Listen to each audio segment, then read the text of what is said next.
Do you want to build a snowman? This is your festive look at the Diamond Select Toys Nightmare Before Christmas Snowman Jack action figure.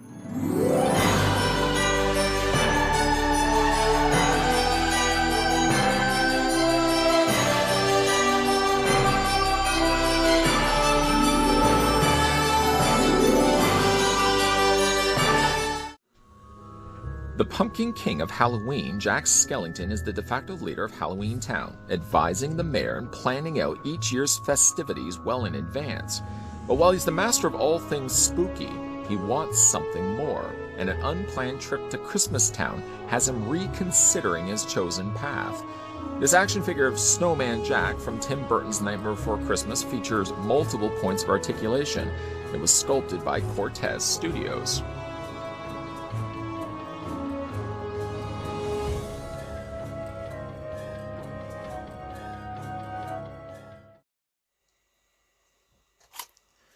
You know, it seemed like we just finished wrapping up Halloween, and yet as quickly as Halloween is gone, we're thrusted into the next holiday, and that, of course, would be Christmas. And with Christmas fast approaching, it's going to be one of those cases where I'm sure we're going to blink, and then Christmas is going to be like tomorrow. I thought above and beyond just the regular videos that we're doing on this channel that I would do a nice dusting of freshly fallen snow. We will be having a look at some holiday-themed things as well. Starting first with Snowman Jack, the figure stands 7.8 inches in height. And switching that to centimeters, then you're looking at the figure standing almost 20 centimeters, 19.9 to be exact. I'd like to also send out a big tinsel thrown thank you to the folks over at Diamond Select, who provided the sample of Snowman Jack that we're having a look at in this review. Does anybody still use tinsel? I'm just curious. You know tinsel, those strands of silver that you throw on your tree until the entire tree is blanketed and it looks like it's been wrapped in aluminum foil. We dismissed that a long time ago, found the cats were starting to gnaw away at it, and before you know it, you'd be sitting and watching TV, and in the background you'd hear, eh, eh, eh, eh, eh, eh. Cat would be throwing up tinsel. Probably not a good idea to have tinsel on trees, especially if you're having pets or small children in houses. Does anybody still use tinsel? Let me know down below in the comment section. Nonetheless, though, I got sidetracked so quickly into this video. Getting a closer look at Snowman Jack, he has no accessories to speak of. However, when you do get him out of the packaging, there is a little bit of mild assembly that's required. Let me show you what I'm talking about. This whole back section of his back bottom snowball behind, this whole back section here is a separate piece.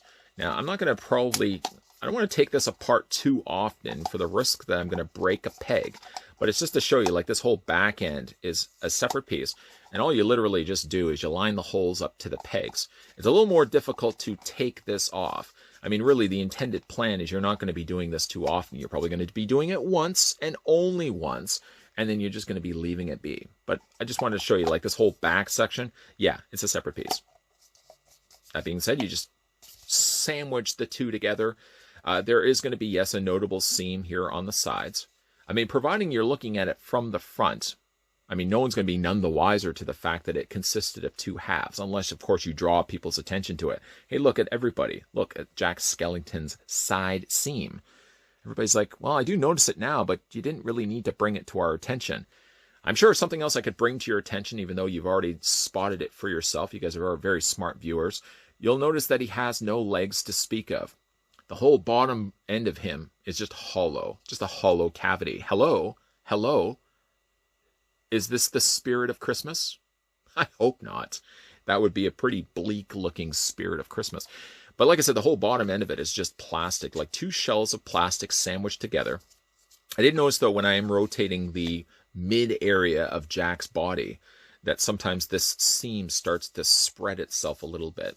It's a matter of just pushing it back together. You don't want to, of course, apply too much pressure to it for the risk that you'll buckle the inside of this, because like I said, it is just hollow. But again, if you only see it from the front, you're probably not even going to notice it at all. What you probably should be noticing, though, is what a nice-looking figure this is of Snowman Jack.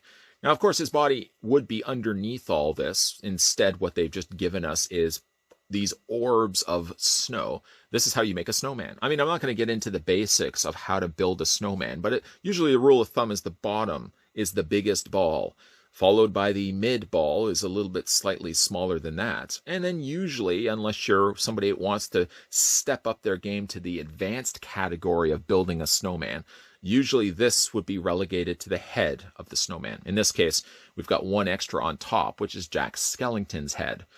Now, the thing with Jack Skellington's head, if you compare it to the rest of the plastic that they've used, all of this looks like they're using white plastic. However, when it came to Jack's head, it looks like they've actually painted it. So there is a slight departure from having the same familiar white in all of the aspects of his body. It's a little bit different of a white here. Now, you could really use the argument, this is rolled up snow after all. If Santa or Snowman Jack is underneath all this, it would make sense that its head isn't going to be the exact same color as the snow. I mean, I just would feel like it shouldn't be the exact same color. So I'm glad that they did take the time and they painted this instead. A decent looking head sculpt also as well. Nice big smile from what would be his ear to what would be his ear on the other side. And you can also see the faint sculpting of his teeth. I like the fact that they didn't actually feel the need to paint that in, because I think that would have really ruined the sculpt altogether. The eyes are what I could best describe as crisp, very crisp. Dark socket, it's all painted in black. They've also even painted the nostrils in black as well. He's got his tall green top hat, which isn't removable, by the way. You can't take that off. This whole time as I've been talking about his head, you'll probably notice he's got quite a sufficient amount of posability via the ball joint that's attaching the top part of his body to the top of his head, or the bottom of his head right there. It is a different color of plastic, though. It is a different color of plastic than the snow, and it's most definitely a different color of plastic than his head. I guess they probably could have used a color closer to this, but again, it's not too jarring to see it. In fact, you probably don't even see much of it anyways until you start tilting his head left or right. The other thing about this particular snowball, just move his arms up for a second, is that he has these holes on either side of what would be, I guess, his belly. You'll see it on either side here. Now, if you are curious, thinking you're clever enough to just guess that you could take the arms off and plug them into here, obviously don't know fully Jack Skellington's anatomy. That would involve you yanking his arms out and putting them right around the area of his waist, or I guess that would be the tops of his thighs. That doesn't jive. But if you are curious, you can take the arms off. You'll see the larger ball joint doesn't fit to the smaller hole on the side. Now, I don't know if sticks were supposed to go in there or something else was supposed to plug into place, but like I said, Jack doesn't come with any other accessories or any other things that have to go with the snowman, so you're literally just left with these holes on the sides. I'm actually surprised with how much posability this guy has, but we'll get into that in a second. The last few little things we'll talk about, because again, like the majority of his body is just all like white plastic, is that he has these little pebbles. Depending on how you build a snowman, you could grab some rocks from the garden. Preferably your garden. Don't be grabbing rocks from the next door neighbor's garden, especially if those are the neighbors that are always peering through the blinds, watching what the kids on the street are doing around their house. Don't be then the kid that's going up there grabbing their pebbles. But there's 3 on the front, the more mid-tummy area of the snowman, and there's another 2 at the top. I do like these ones, I think, a little bit more than these ones. These just come across like regular circled orbs, whereas these ones come across more like a shape of a rock. You'll also see as well, and hopefully the camera's picking it up, some nice texturing done to the surface of the snow, or the plastic equivalent of it. I have noticed, though, as it gets further down into the larger balls of snow, that there is no sculpting to speak of. It's just smooth plastic. As you get a little bit further up, you get a little bit more of it on this, and you get a whole lot more of it as it gets closer to his head. Looking at the posability on Snowman Jack, his head is on quite a ball joint. Quite. You can move the head all the way around. You can move it up, you can move it down, you can move it left, you can move it right, and you can rotate it if you want as well. If you get too far of a rock, though, sometimes you'll find yourself popping the head off the ball joint. But it couldn't be any bit of an easier fix. You just literally pop it on top of the ball joint again. His midsection, I guess this would be kind of like right underneath his armpits. This rotates back and forth. And then right around the area, I guess, which his knees would be. If I'm trying to look at this with an X-ray, I mean, I guess his knees would be right around here, right? This does rotate back and forth as well. So, you know, despite what you could think would be a limited figure with posability, he actually has it quite a bit. So, if you want to have it a little bit more rotated, you can pull that off quite a bit. Now, his arms are on ball joints. You can move those forward. You can move those back. Again, like the head, if you move it too far out of the way, they're known to pop off. But again, ball joints are the easiest thing you can pop back into place for a figure. Much easier than a hinge joint. You'll just literally take the ball joint, pop it back into place, and you're good to go again. So the arm does move back and forth. It moves in and out. He does have a hand articulation, so you can rotate those hands also all the way around if you want to.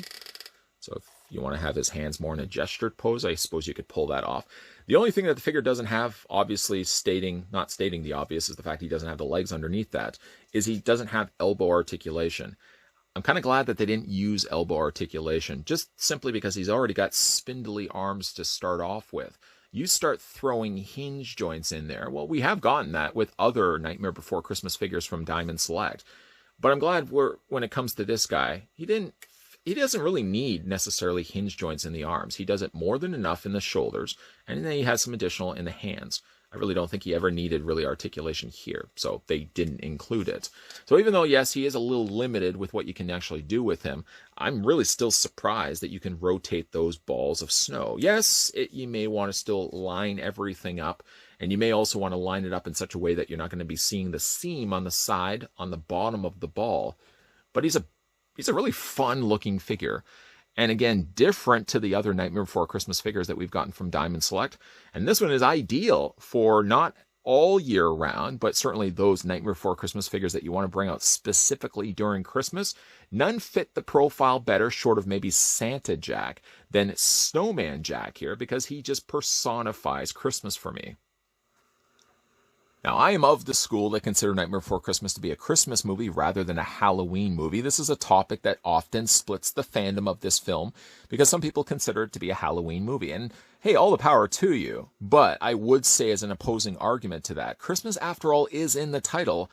And that's one of the reasons why it never sees light of day during the Halloween season, but rather comes out every year during the Christmas season.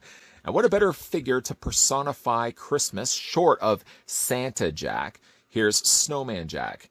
Even though he doesn't have really any body underneath that, it's just orbs of snow of various sizes and weights. I do think that the figure turned out really fun. I mean, it's the figure that you can put out on a mantle, for example. And one of the benefits of this figure as well is it doesn't really even need a display stand because he doesn't have legs technically underneath. And because the figure normally by nature is a spindly thin figure, it's very difficult to stand at normal times. But if you put him inside of a snowball, 3 of them actually, the figure stands a lot easier just because he's got that hollow bottom base. So it's definitely one of the more secure standing Jack Skellingtons around.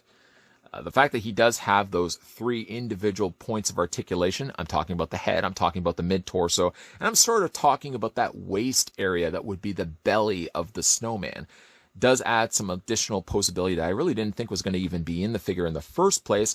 What a surprise to me to find, not only did he have the ball joint in the head, the ball joint in the arms, the swivel in the hands, but he does also have swivel in 2 places on the snowman body. How about that?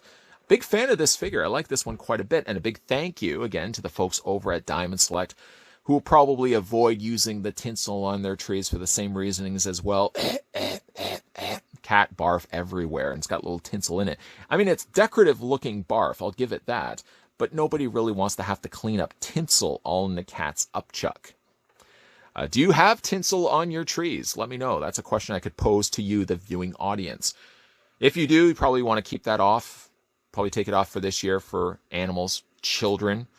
Maybe if you have neighbors that come over and start nibbling on the tinsel on your tree. Those are really weird neighbors, by the way. I would just altogether dismiss, just kibosh the tinsel altogether. You'll just be happier. Not to mention as well, it's fun to throw that on. It's a real pain in the butt to have to take all that tinsel off. I mean, what do I know? As a kid, I was the one just throwing pails of it onto trees. And usually it was always my parents or it was my grandparents who had to clean that sucker off. Anyways, though, let me know what you think of Snowman Jack down below in the comments section. If you guys are new to this channel and liking the content you're seeing and like the fact that we talk about tinsel upchuck, Make sure you hit that subscribe button down below, turn the bell notification on, and most definitely keep your peepers peeled, specifically during this holiday season, because we're also going to be having some holiday-themed goodies underneath the tree. If the tree was your monitor. That's a bad analogy. Anyways, lots of stuff coming your way, guys. So as always, thanks for watching, and I'll see you guys next time.